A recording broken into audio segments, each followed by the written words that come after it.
चिराग पासवान लड़ने जा रहे हैं इस सीट से विधानसभा का चुनाव। पार्टी की ओर से रख दिया है प्रस्ताव। नमस्कार, आप देख रहे हैं देशवा न्यूज, आपके साथ मैं हूं राजनंदिनी। बिहार विधानसभा चुनाव से पहले केंद्रीय मंत्री चिराग पासवान को लेकर के बिहार में अटकलबाजियां काफी तेज है। वैसे में चिराग पासवान बिहार विधानसभा का चुनाव लड़ेंगे या फिर नहीं, ये एक चर्चा का विषय है, क्योंकि उनके पार्टी की ओर से ये लगातार प्रस्ताव रखे जा रहे हैं कि चिराग पासवान बिहार विधानसभा का चुनाव लड़े। चूंकि उनकी पॉपुलैरिटी और फैन फॉलोइंग, लोगों के बीच में एक पहचान काफी अच्छी है और इसीलिए उनके पार्टी के जो कार्यकर्ता है वो चाहते हैं कि इस बार चिराग बिहार विधानसभा का चुनाव लड़े। अब ऐसे में आपको बताएं तो केंद्रीय मंत्री चिराग पासवान को लेकर के एक नहीं दो सीट जो है वो प्रस्तावित किया गया है। अब ऐसे में अरुण भारती ने इन सभी बातों की जानकारी दी और ये अरुण भारती ही हैं जिन्होंने कुछ दिनों पहले ये जानकारी दी कि चिराग पासवान किसी सामान्य सीट से चुनाव लड़ेंगे, ना कि किसी आरक्षित सीट से वो चुनाव लड़ने जा रहे हैं। अब ऐसे में एक बार फिर से अरुण भारती के द्वारा ये बताया गया है कि चिराग पासवान इस सीट से चुनाव लड़ने जा रहे हैं। तो आखिर कौन सा है वो सीट जो कि चिराग पासवान को भा गया?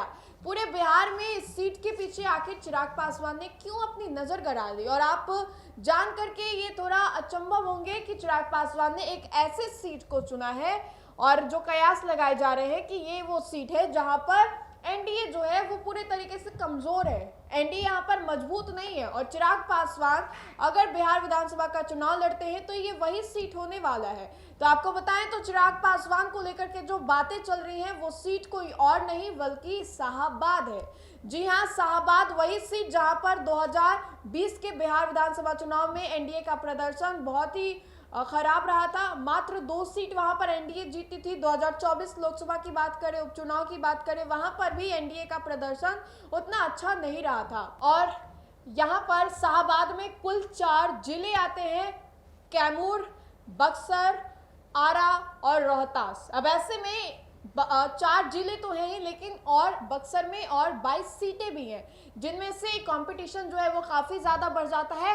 और ये वही जगह है रोहतास का विक्रमगंज जहां पर प्रधानमंत्री नरेंद्र मोदी जाते हैं और वहां पर वो साधने की कोशिश करते हैं, क्योंकि एनडीए का वहां पर पकड़ जो है बहुत ही कमजोर है। और इसी वजह से प्रधानमंत्री नरेंद्र मोदी भी वहां पर जाते हैं अपने पकड़ को बनाने के लिए और बहुत सारी योजनाओं का वहां पर वो ऐलान भी करते हैं, घोषणा करते हैं। लेकिन इसके बावजूद भी शाहाबाद जो है अभी तक एनडीए के खाते में नहीं दिखाई देती और वहां पर एनडीए का जो पकड़ है वो काफी कमजोर बताया जाता है। वैसे में चिराग पासवान को लेकर के जो बातें चल रही है कि चिराग पासवान इस बिहार विधानसभा चुनाव में लड़ेंगे, तो इस सीट से लड़ेंगे, तो शाहाबाद को आखिर क्यों चिराग ने चुना?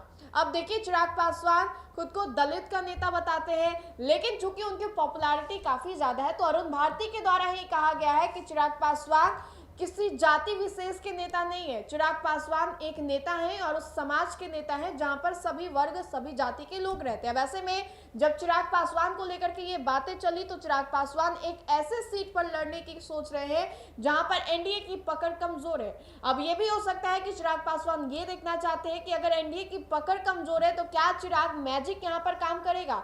चिराग पासवान की जो पॉपुलैरिटी है, चिराग पासवान की जो फैन फॉलोइंग है, वो यहाँ पर काम करेगी। क्योंकि चिराग पासवान का जो पार्टी है वो 2 समीकरण पर बना हुआ है, MY यानी कि महिला और युवाओं, और ये महिला और युवा आपको हर जगह दिखाई देंगे। और चिराग पासवान को काफी ज्यादा पॉपुलर भी बताया जाता है, इन सभी लोगों के बीच युवा है और बिहार फर्स्ट, बिहारी फर्स्ट का वो नारा भी देते हैं। अब ऐसे में जब चिराग पासवान को लेकर के शाहाबाद का सीट जो है वो प्रस्तावित किया गया पार्टी की ओर से, तो इसके बाद अभी तक कोई औपचारिक बयान नहीं आया है। लेकिन पार्टी के जो कार्यकर्ता है, जो वर्कर्स है, वो ये जरूर चाहते हैं कि चिराग आगामी बिहार विधानसभा का चुनाव लड़े और बहुत मजबूती के साथ लड़े। बहरहाल इस पूरी वीडियो को लेकर के आप अपनी प्रतिक्रिया जरूर बताएं। तो फिलहाल के लिए इस खबर में इतना ही। बहुत बहुत शुक्रिया।